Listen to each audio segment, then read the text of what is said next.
years. That was enough to get the fans excited. Then you look up and nothing would happen.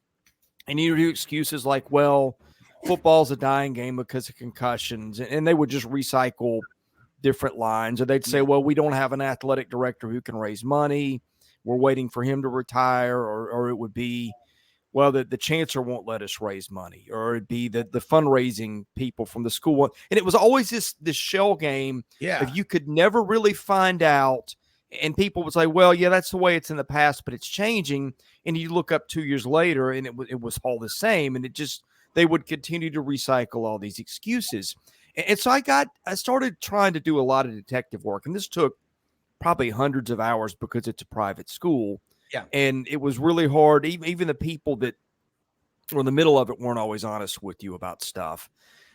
And I found out it's a cultural thing that just goes back 60 or 70 years to where, again, it's back to that. If you're doing really good and spending a lot of money on sports, it's resources of time and money you've wasted elsewhere.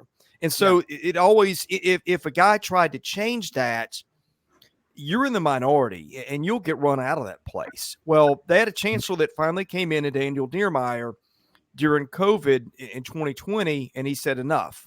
One of the first things he did is he spent, I don't know, a couple of hours talking with Malcolm Turner, who was then the AD till they ran him out. That's a different story. Yeah. But he got to know his coaches. He got to know Tim Corbin. Tim Corbin was the guy that basically helped select Clark Lee. He went around and said, hey, we're going to have to find a football coach. Let's find the one guy here that really knows how to win and how to navigate the system. And Tim Corbin was very instrumental in bringing Clark Lee in. But you've got this chancellor that's decided finally, okay, no more of the bull. Let's go win some games and let's spend some money.